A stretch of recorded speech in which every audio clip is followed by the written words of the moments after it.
collaboration with the Cyprus Mail, this is the Cyprus News Digest with Rosie Charalambous.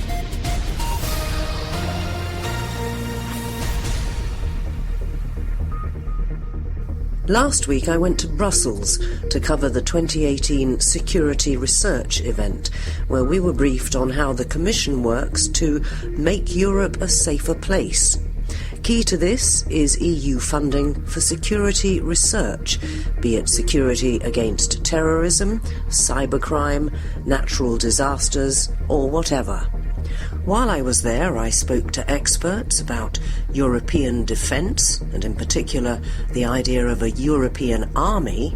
That's hot air here. This is something that the politicians say. If you listen carefully to what the Merkels and others of this world say, they always say, we need this at some point in the future, but they never specify when. The work of the Security Advisory Group. It brings together all those communities that contribute to the security research program at the EU level. And the importance of pooling research to help first responders. When a fireman is inside of a building, that makes it more difficult because when they're outside, of course, you have GPS and things like that, but if they're on the second floor of a high-rise or the third floor or the fifth floor, it's very difficult to locate them when they're inside of a building. Brooks Tigner is EU-NATO affairs correspondent for Jane's Defence Weekly and also editor of Security Europe. That's an online information site that tracks the EU's homeland security agenda. So we'll start, I think, if we may, Brooks, by asking you what the current biggest threats are, in your opinion, to Europe's security.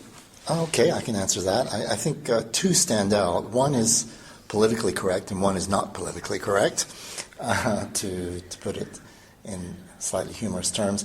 The first would be, of course, the continuing threat from terrorism.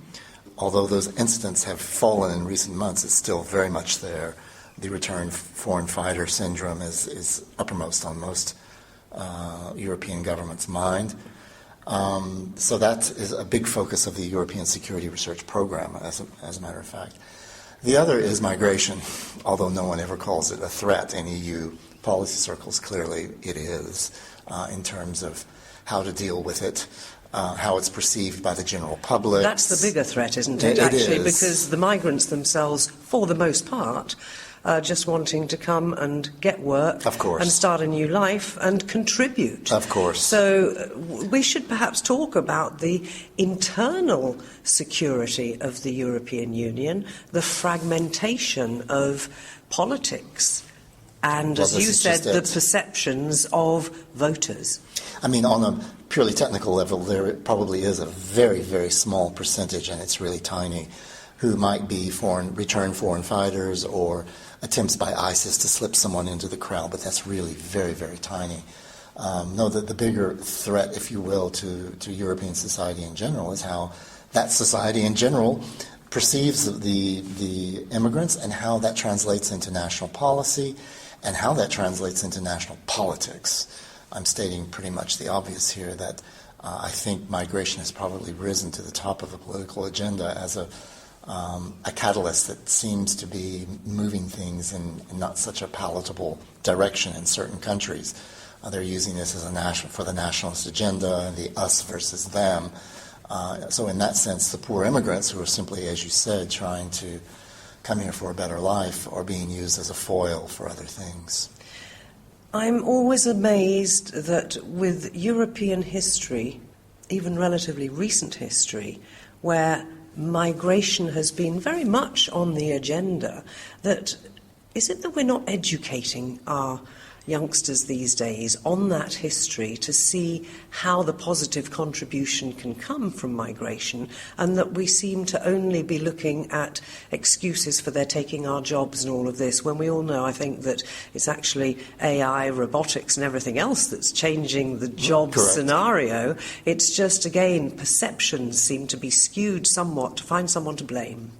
Well, that's always behind these sort of movements, who to blame. But I think it's a little more nuanced than that. Yes, AI and the prospect of automation is certainly going to affect the number of people employed in the next 15 to 20 years, but also I think it's the conditions of the world economy since the financial crash of 2008 that has set the conditions. There aren't that many jobs with lifetime job security anymore. So even though people are aware of the benefits of immigration, positive immigration, I don't think it would matter whether it was an immigrant or whether it was people from another EU country moving from country A into country B internally. I think this debate and this worry would still come up. So that falls to national and EU policymakers how to deal with creating jobs for folks and how to ensure that everyone has a livable income. Those are the issues. If we can look at the sort of geopolitics, certainly of the Mediterranean region, I'm from Cyprus, so obviously what's going on in the Eastern Mediterranean is pretty scary sometimes. Is there any perception in Europe that foreign policy that interferes in some of the countries in that area is actually creating the problem in the first place? I always find it a little bit strange that, for example, if we look at Yemen, we've got EU countries and the UK, for example, handing out millions in humanitarian aid while they're still selling arms to Saudi Arabia that's causing the problem. Exactly. So don't people understand this? I can't understand why we're not looking at the root cause of the problem, which, in my humble opinion, you'll tell me you're from Jane's Defence Weekly, tends to be the arms industry that's creating these problems. And then we throw up our hands in horror at the result of those problems that we have created. As they say, there wouldn't be people fleeing these countries if their lives weren't in danger. Well, you have some points there. I wouldn't say that it's the arms industry per se that's creating the problem. They see an opportunity that's created by their leaders, and of course they exploit it. Yes, you're right. Foreign policy as the source of the migrant problem and the instability that we face now when looking towards southeastern Europe, absolutely. But there I would put the first finger on American foreign policy. And there we have to go back to 2003, the invasion of Iraq, the domino effect. We would not have had ISIS. There's a good chance that ISIS would never have arisen. We certainly would not have had the Syrian civil war. We wouldn't have had, because of the impact of the instability next door in Iraq and other places. Well, and look at Libya. And Libya, of course, Libya, there, the coalition, which relied on NATO for support, although NATO always claimed it wasn't our affair, just went in, bombed, and left. And this kind of chaos, this sort of let's intervene but not really come up with a long-term viable solution, has created this enormous arc of instability now that Europe has to deal with. But, this kind of complex interlinking of factors, I think, goes over the head of a lot of folks who are really focused more on their local problems here, and they tend to tie that to the immigrants who are coming from those regions of instability. What's to be done about that? I mean, is it down to education and being a little bit more factual? Because, again, that doesn't suit a lot of the governments who have been behind creating some of this instability. Well, you touch on a really interesting question. I've discussed this a lot, and I'm convinced that today, with the multiplicity of electronic news and the whole gamut of stories that might be true, might not be, they're fake, they're not fake, it's news, it's near news. The lack of journalism for checking their sources before. Journalism, all of this is making it very difficult for democracies to govern and to explain and to take the right kinds of decisions. And then that's because it's making it difficult for their citizens to find and seek out the truth. So I'm not sure what the solution is yet. I don't think this whole fake news, disinformation, social media purification, to put it in sort of draconian terms, has worked itself out yet, and how that's going to fit in with democracy and foreign policy issues. Well, talking of foreign policy, let's talk about a pan-European security policy. I'm wondering if such a thing is possible, bearing in mind the sometimes different priorities of individual member states. I personally don't think it is, sad to say. If by pan-security you mean internal homeland security, police, justice affairs, counterterrorism, The member states definitely are moving toward common approaches there, and to a certain extent they have common binding rules in the way they share data and things like that. But if you use security in the broader sense to mean a pan-defense, pan-European defense strategy or pan-European security strategy with external dimensions, no. This is not going to happen until governments agree to transfer sovereignty over a European army, for instance, or a European police force or Coast Guard, call it what you will, to Brussels or to someplace, and invest that entity with the authority to take those decisions on behalf, without question and without long debates, for the other member states. I see no indication whatsoever that is happening here, and I don't think it will. And what about the future of security in Europe, whether it be in defence terms, where you are obviously an expert and you've done that for years, but also in the more widespread things like natural disasters and so on and so forth, and cybersecurity, of course, huge now. True. There, you brought up a good point, particularly on cybersecurity and on pan or cross-border approaches to dealing with natural disasters. There, I think there has to be a necessary minimum pooling of sovereignty, just because of the speed of decision-making that's required. You can't hold a council debate a month from now if you're under attack, if your critical infrastructure is under attack. These things have to be taken immediately, and to a certain extent they'll have to be automated, at least in the cyber field.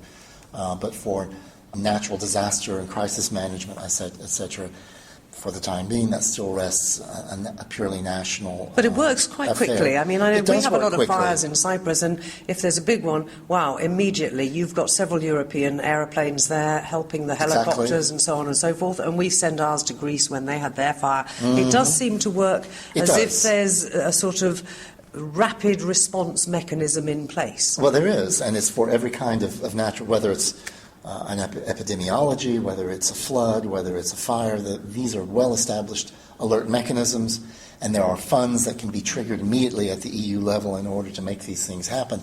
And there is talk of perhaps creating some assets that would be developed and owned by the EU, helicopters, firefighting, assets, etc., and it would make perfect sense for the EU to own that so that they can just push a button and send it out without always having to prearrange these things with the national member states. But that's still a far cry from having an EU ministry of national disaster response. We're still a long way from there. And a very, very long way from an EU army. Oh, absolutely. That's hot air here. This is something that the politicians say. If you listen carefully to what the Merkels and others of this world say, they always say, we need this at some point in the future, but they never specify when. Interesting stuff. We've been talking to Brooks Tigner, who's the EU NATO Affairs correspondent for Jane's Defence Weekly and also editor of Security Europe. That's an online information site. You should go and have a look that tracks the EU's homeland security agenda. Keep up to date with events in Cyprus and around the world with the Cyprus News Digest.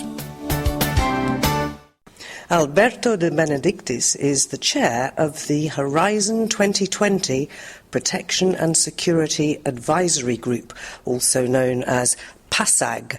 Well, he joins us now to tell us what it's all about. What's its remit, Alberto? What does it do? Well, the PASAG is a group of currently 22 so-called experts that come from across the EU and also from across a very broad stakeholder community. And the remit is to support the Commission's work in establishing the research program objectives on security. So the experts that are on this group include people from academia, from research institutions, from practitioner communities such as the police or emergency relief personnel. It also includes representatives from industry, from small and medium enterprises, or from large companies. So it brings together all those communities that contribute to the security research program at the EU level. But it's not just EU countries. You're working with other countries as well and sharing information? The PASAG as such is made of representatives only from the EU countries. Obviously, the research program as such is broader because it attracts participation from non-EU countries, which can be associated to the program if they contribute or can collaborate on a case-by-case basis if they choose to do so. It's always been the intention of the European Union member states and also of the Commission to involve as wide a group of countries as possible, because bringing international collaboration to research is very important to enhance not only the research itself, but the collaboration brings together experts from around the world, and so the excellence is what makes the difference.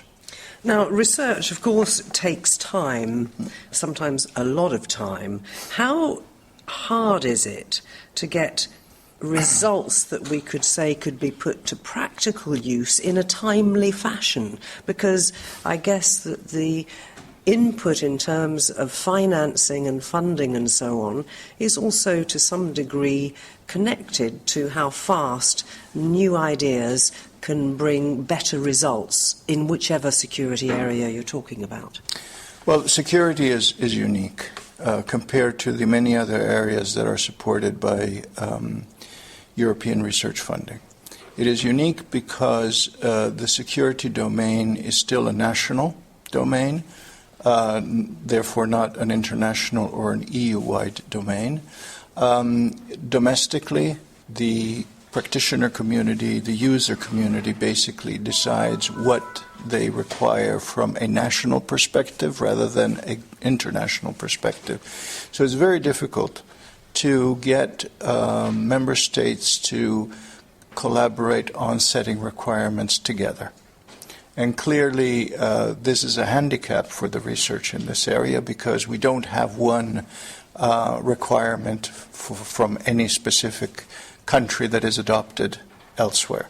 But since PASAG is made up of European members, and presumably it pays all those members to coordinate their efforts to cut costs and to make for more efficient security solutions, one might expect that there would be, in a sense, greater cooperation. Or are there occasions when, because of the, let's say, different areas of security, and it still being a national prerogative, that there are different priorities? Well, obviously, from a PASAG perspective, we have representatives from many countries. Clearly, we all see the same problem. But this is not something that the PASAG itself can sort out. This is something that we work to support the Commission and the community to help sort out. Ideally, we would like to see common requirements emerging, and we have recommended over the past years certain approaches to enable that. For instance, we have been very strong in recommending that practitioners, user communities, now participate in EU research programs. Because if you bring the user into the research program from the beginning of the research, then it will be easier for them to require that program in the procurements that they will do domestically. And the more user communities, the more national user communities that you have participating in a program, the more the program gets adopted by multiple countries. So this was, I think, an important move. The other suggestions that we've made is to use instruments that the Commission has now made available to enable procurement of technologies emerging from research programs. So there are instruments like pre-competitive procurement, so-called PCP, which allows some technologies or solutions that have been researched and developed to then be acquired in demonstration units, to be acquired in small volume units, pre-commercially, i.e. to be tested, and therefore implemented much more readily by the user community than would otherwise be the case. And presumably in those cases fine-tuned, if need be, until they're rolled out on a bigger scale. Absolutely, absolutely. It allows not only to demonstrate the capability to the users directly, but it allows the users direct input into how they would like to see this program finalized, and then it goes out to competitive bidding once it's been agreed that this is the program that they wish to pursue. So there are ways now that are helping the member states directly in enabling an application of the technologies that have been developed. And obviously, as we know, as you said, research is a long-term process. So we are now in a dynamic mode of receiving the output of the initial funding rounds and now seeing quite an interesting group of technologies being developed and being introduced, and now it's a question of getting member states and practitioner and user communities to adopt them. I mean, you saw downstairs in the exhibition hall the size of the display, the number of technologies that are being developed. It's quite impressive, I'd say. It certainly is. That's Alberto De Benedictis, who's the chair of Horizon 2020 Protection and Security Advisory Group, PASAG, talking about security solutions in Europe. Listen online to the Cyprus News Digest on YouTube or at cyprusmail.libsyn.com. The latest program is uploaded every Friday, and if you missed one, you can catch up there. Phil Waters is lead for the International Forum to Advance First Responders Innovation, otherwise known as IFAFRI. He's also the chair of the Stakeholder Engagement Committee, and he joins us, first of all, to tell us what IFAFRI is and what it does. So IFAFRI was started in 2014 by us at the Department of Homeland Security Science and Technology Directorate. And it was a way to capitalize on the bilateral partnerships and the other cooperative partnerships that we had with countries who were doing the same thing in developing technologies for first responders. So in 2014, we all got together, and I guess I should tell you the countries that are involved. It's Australia, Canada, the European Commission, of course, Finland, France, Germany, Israel, Japan, Mexico, the Netherlands, New Zealand, Singapore, Spain, Sweden, the United Kingdom, and of course the United States. And at the end of the day, what we're trying to do is develop with our first responders in our particular countries common global capability gaps. So we have a list of 6 capability gaps that's available on our website now, and they describe gaps that are common amongst our countries. Like, for example? For example, the ability to know the location of responders when they're on a scene. Okay, that's so you're talking about you've got a huge forest fire. You need to know where your 300 firemen are actually at that moment. That, in addition to actually when a fireman is inside of a building, that makes it more difficult, because when they're outside, of course, you have GPS and things like that, but if they're on the second floor of a high-rise or the third floor or the fifth floor, it's very difficult to locate them when they're inside of a building. So that's one of the capability gaps that we have. And how do you address something like that? Have you got research going on into that at the moment? We do. At the Homeland Security, we have some research going on in that. We have a program called Pointer, Pointer, and if you Google it, if your listeners Google it, they can find information on that. It's being conducted by NASA Jet Propulsion Laboratory out in California. So that's a promising technology that's looking at electromagnetic waves to try to determine location. And then, of course, we have that as a capability gap on our list, so any developer or industry who takes a look at it and wants to develop something, we'd be happy to work with them on that.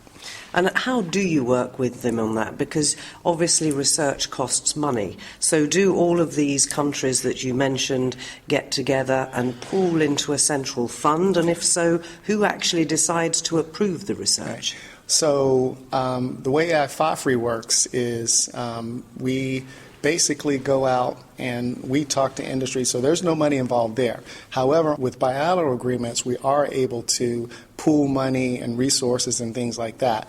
I just held, and so the way IFAFRI work, and I'm the chair of the Stakeholder Engagement Committee, we actually go out and talk to industry, tell them what our requirements are, but in addition to that, we've also done a market analysis, which is also available on our website.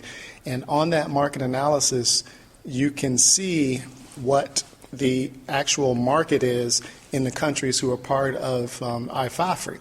So with the information on what is the actual capability gap, what are the actual requirements behind that gap, and then what is the market, then industry can take that and then using their own R&D dollars, that is our hope, because they see that there's a big market for it, then they would develop a technology. And I held a stakeholder summit in Washington, D.C. on August the 9th, where we had over 250 developers there. And we were talking about the gaps and the market, and they were all very excited about it, and we've been having some follow-on discussions with them about some technologies that they are currently working on or would be interested in working on to solve some of the gaps that we have. And what you mentioned, the one gap and pointer, but what about the other gaps? I mean, are there any that are particularly prioritised, if you like? Because I presume you have to look at what the biggest impact will be and how you sort of label them as saving the most lives, perhaps. Right. Well, so that's the thing about IFAFRI. I mean, so we have 6 gaps right now. They aren't really prioritized because that is our list of gaps. That doesn't mean that there are not other capability gaps that are out there. So the way we get a gap on our list is each individual country that is a part of IFAFRI, they conduct a national capability gaps list with their individual responders. Okay? And then at the end of it, we bring all of those gaps together, and then we take a look at them, and in a sense, that's how we prioritize them, because the ones that get on our list have to be a gap that's common amongst all of our countries. So again, it's not that the other gaps that they may bring in are not important, it's just that these are the ones that we can agree on are important for all of our first responders. And what that does is it allows industry to focus in a particular area on these particular gaps, because they know that the market is going to be...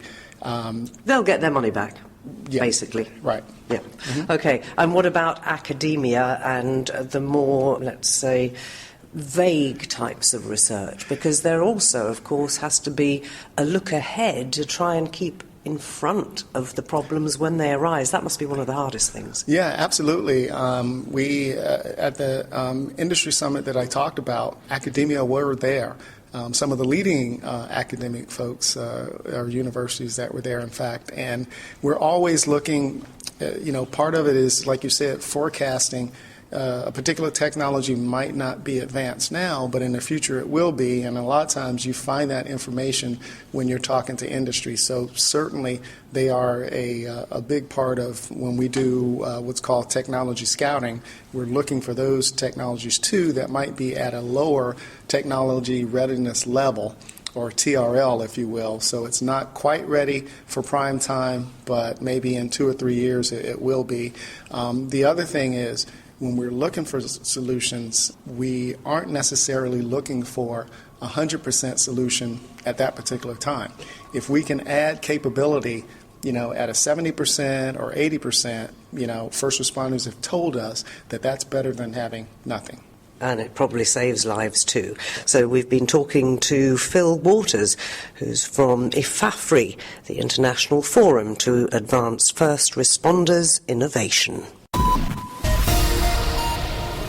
And before I go, a quick date for the diary.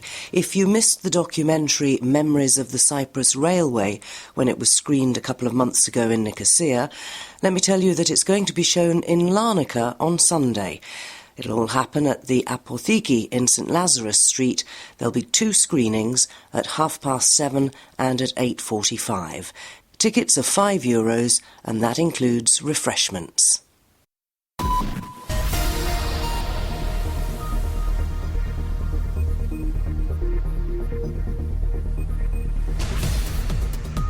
Well, that's about it for this week. And of course, Christmas is just around the corner, followed by the New Year celebrations. So I'll be away for a couple of weeks, but just let me say I hope you have a very Merry Christmas and a Happy New Year. We'll meet again in a couple of weeks. Until then, take care and God bless. Bye-bye now.